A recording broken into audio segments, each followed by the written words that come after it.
اس کام کے کچھ لوازم ہیں، کچھ شرائط ہیں، اس کی کچھ تدریج ہے جو ہمیں سنت سے ملتی ہے، قرآن سے ملتی ہے، حدیث سے ملتی ہے۔ تو میں اس کام کے ضمن میں اس کی وہ تدریجی مراحل اور اس کے لوازم اور اس کی شرائط بیان کرنا چاہتا ہوں۔ سب سے پہلی شرط اول، وہ فارسی کا شعر مجھے یاد آیا کہ در رہے منزل لیلا کے خطر ہاش بسے، شرط اول قدمی نس کے مجنوں باشی۔ پہلی شرط یہ کہ مجنوں بنو۔ تو یہاں کا پہلی شرط کیا ہے؟ پہلے صاحب ایمان بنو، ایمان تمہارے دلوں میں ہو۔ یا ایھا الذین آمنوا آمنوا باللہ ورسولہ، یعنی ایک ایمان تو تمہیں حاصل ہے، اقرار باللسان، وہ تو تمہیں والدین سے مل گیا، عقیدہ تمہارا ہے، متوارث جو ہے تم عقیدے کو مانتے ہو، لیکن دلی یقین والا ایمان حاصل کرو۔ اصل میں اس کے بعد گاڑی چلتی ہے، اس کے بعد جو ہے نتائج نکلتے چلے جائیں گے، لیکن اگر وہاں ایمان کی کمزوری ہے تب اوپر سے کوششیں کریں گے، نتیجہ نہیں نکلے گا، آگے ہم بڑھ نہیں سکیں گے، ہمارے جو جد و جہد ہے وہ کامیابی سے ہمکنار نہیں ہوگی۔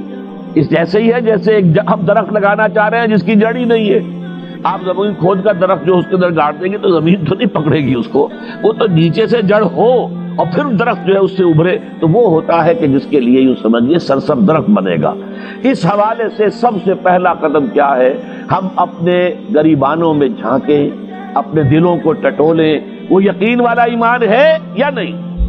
اگر ہے تو اللہ کا شکر ادا کیجیے، تہنیت، مبارکباد، اور نہیں ہے تو پہلا کام یہ ہے کہ اے ایمان کے دعوے دارو، ایمان لاؤ جیسے کہ ایمان کا حق ہے۔ یقین اللہ کی ذات پر، اس کی صفات کمال پر، یقین مرنے کے بعد اٹھنے پر، بعث بعد الموت اور حساب کتاب، یوم حشر اور جنت اور دوزخ کا یقین، فرشتوں کا یقین، وحی کا یقین، قرآن کا یقین، کتابوں کا یقین، نبیوں اور رسولوں کا یقین، اور محمد الرسول اللہ کا یقین صلی اللہ علیہ وسلم کہ آپ آخری اور کامل رسول ہیں اللہ تعالیٰ کے، خاتم النبیین بھی ہیں اور آخر المرسلین بھی صلی اللہ علیہ وسلم۔ یہ یقین پہلے پیدا ہونا چاہیے۔ تو اب ظاہر بات ہے کہ جب میں نے یہ بات اتنی بڑی کہی ہے تو پھر مجھے یہ بھی بتانا چاہیے یقین کہاں سے ملے گا، کون سی دکان ہے، سپر مارکیٹ کوئی ہے جہاں پر کہ یہ جنس بکتی ہو؟ پہلی بات تو یہ ہے کہ اس کے لیے آسان ترین طریقہ کیا ہے؟ صاحب ایمان کی صحبت اختیار کرو۔ جیسے آپ بھٹی کے آگے بیٹھیں گے تو حرارت پہنچ جائے گی، آپ برف کی سل کے قریب بیٹھے ہوں گے ٹھنڈک پہنچ جائے گی۔ اگر صاحب ایمان ہے، کسی کے دل میں یقین والی بھٹی دہک رہی ہے، تو اس کے قرب سے آپ کے اندر بھی یقین پیدا ہو جائے گا۔ دوسرا طریقہ یہ ہے کہ شریعت کے احکام پر عمل کیے جاؤ، اس عمل سے بھی یقین پیدا ہوتا ہے۔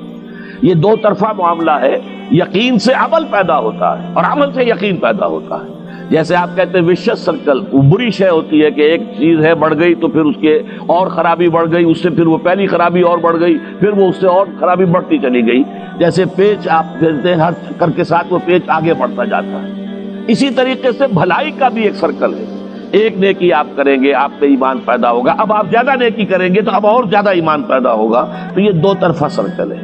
اور تیسری بات جو ہے، خاص طور پر فہیم، ذہین، انٹلیکچوئل لوگ، سمجھدار لوگ، اور آج کی دنیا آپ کو معلوم ہے کہ ہمارے نوجوان طبقے میں بہت بڑی تعداد ہے بہت سمجھدار لوگوں کی، اس لیے کہ ان کی معلومات کا دائرہ بڑا وسیع ہو گیا ہے۔ جدید دنیا میں جو علوم ہے ان کا ایکسپلوژن ہے، دھماکہ ہو گیا، اتنے علوم پھیل گئے اور اس کے اثرات ہیں۔ اخبار بین لوگ بھی جو ہے وہ بھی ایک طرح سے ہر ایک ان میں سے فلسفی ہوتا ہے، آپ اس سے ذرا بات کر کے دیکھیے، وہ اپنے فلسفے بگاڑے گا، اپنی رائے دے گا، معلوم ہوتا ہے کہ شاید سب سے بڑا سیاسی تجزیہ نگار یہی ہے۔ لہذا وہ لوگ کہتے ہیں کہ ہمیں تو وہ بات بتاؤ جو ہماری عقل کو بھی اپیل کرے۔ یہ جو معاملہ ہے وہ ایمان جو عقل کو بھی اپیل کرے، اس کی سورس صرف ایک ہے اور وہ قرآن حکیم ہے۔ مولانا ظفر علی خان نے ایک شعر کہا تھا بہت سادہ انداز میں، وہ جنس نہیں ایمان جسے لے آئیں دکان فلسفہ سے، ڈھونڈے سے ملے گی عاقل کو یہ قرآن کے سپاروں۔ عاقل جو ہے انٹلیکچوئل، ایک ہے عام آدمی جو ہے صاحب یقین کی صحبت سے بھی یقین پیدا ہو جائے گا، عام آدمی عمل کرتا رہے گا اس سے بھی یقین پیدا ہو جائے گا، لیکن عاقل، انٹلیکچوئل، وہ شخص جو کہتا ہے پہلے میری عقل کو اطمینان ہونا چاہیے پھر مانوں گا، اس کے لیے جو سورس ہے، منبع ہے، سرچشمہ ہے ایمان کا، وہ صرف اور صرف قرآن ہے۔ اس میں غور و فکر کرے، انسان اس طرح قرآن کو پڑھے کہ وہ براہ راست اس کا مفہوم اس کے دل کے اوپر اترتا چلا جائے۔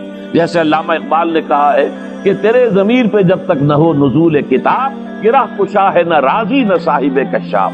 قرآن تو تمہارے اپنے قلب پر نازل ہونا چاہیے۔ اور یہ اصل میں ان کے والد نے کہا تھا ان سے، بالکل بچپن میں۔ علامہ اقبال چھوٹے سے بچے تھے، ان کے والد تھے ذرا صوفی منش آدمی تھے، وہ شیخ نور محمد۔ وہ آئے فجر کی نماز مسجد سے پڑھ کر آئے تو دیکھا کہ اقبال جو ہے بچہ وہ قرآن پڑھ رہا بیٹھا ہوا۔ اس نے کہا والد نے کہ بیٹے تم یہ قرآن کیسے پڑھتے ہو؟ اب وہ حیران ہوا بچہ، کیا بچان بس میں پڑھتا ہوں قرآن جیسے پڑھتے ہیں، آپ کا مطلب کیا ہے؟ کہا بیٹے قرآن ایسے پڑھا کرو کہ جیسے یہ تم پر نازل ہو رہا ہے، یوں سمجھو کہ تم پر نازل ہو رہا ہے، تم مخاطب ہو۔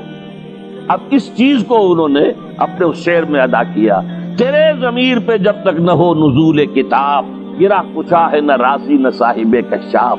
جیسے یہ قرآن قلب محمد پر نازل ہوا تھا، فَإِنَّهُ نَزَّلَهُ عَلَىٰ قَلْبِكَ، جبرائیل نے یہ اے نبی اے محمد آپ کے دل پر اتارا ہے۔ تو جب تک ہمارے بھی دل پر نہیں اترے گا تو قرآن مجید جو ہے وہ ہمیں انسپائر نہیں کر سکے گا۔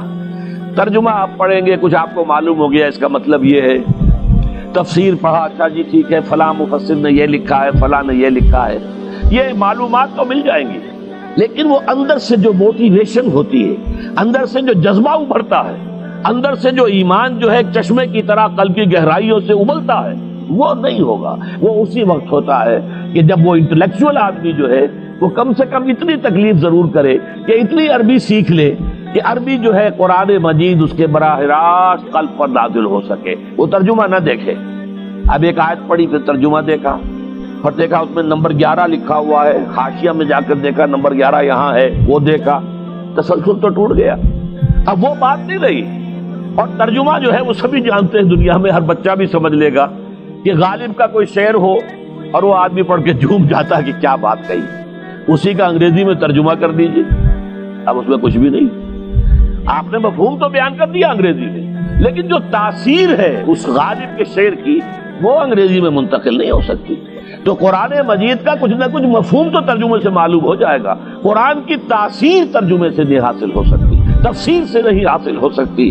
اسی لیے دو سب سے بڑی تفسیروں کا ذکر علامہ اقبال نے کیا ہے کہ گرہ کشا ہے نہ رازی، نہ امام رازی کی تفسیر کبیر سے تمہیں فائدہ ہوگا اور نہ امام زمخشری کی کشاف سے ہوگا، جب تک کہ تمہارے اپنے دل پر قرآن نہ اترے۔ اور اس کے لیے لازم ہے کم سے کم یہ کہ اتنی عربی انسان سیکھ لے کہ بیریئر نہ ہو ٹرانسلیشن کا، کوئی پردہ حائل نہ ہو درمیان میں، تسلسل نہ ٹوٹے، آپ براہ راست پڑھ رہے ہیں اور براہ راست اس کا مفہوم آپ کے قلب پر نازل ہو رہا ہے۔ تو پہلا سٹیپ جو میں نے ان 3 آیتوں پر اضافی آیت سورہ نساء کی آپ کے سامنے رکھی، ہم میں سے ہر شخص کا پہلا کام یہ ہے کہ وہ یقین والا ایمان حاصل کرے۔ عام آدمی کے لیے صاحب یقین کی صحبت بھی مفید، عام آدمی کے لیے عمل سے بھی یقین پیدا ہوتا ہے، لیکن انٹلیکچوئل کے لیے، ذہین کے لیے، فہیم انسان کے لیے، انٹیلیجنسیا جسے آپ کہتے ہیں، اس کے لیے لازم ہے کہ وہ قرآن مجید کی گہرائیوں میں غوطہ زنی کرے اور قرآن اس کے اپنے قلب کے اوپر نازل ہو تو کہیں جا کر وہ قرآن کو سمجھے گا۔ چنانچہ علامہ اقبالی کا ایک اور شعر میرے ذہن میں آیا ہے، وہ میں آپ کو سنا دوں۔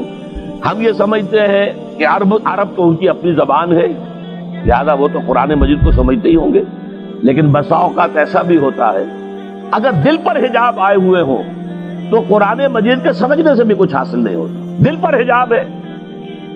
یہی وجہ ہے تو عرب ہو یا عجم ہو،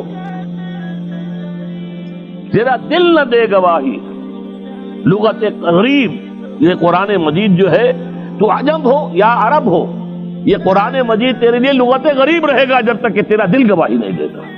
تو ایک تو طلب ہدایت ہو انسان کے اندر، اور دوسرے یہ کہ قرآن مجید کو براہ راست نازل ہونے کا موقع ملے قلب کے اوپر، تو ایمان یقین والا حاصل ہوگا۔ جب تو پیدا ہوا کتنا مجبور تھا یہ جہاں تیری سوچوں سے بھی. Please subscribe ہمارے YouTube channel Islamic Information and press the bell icon for new video notification.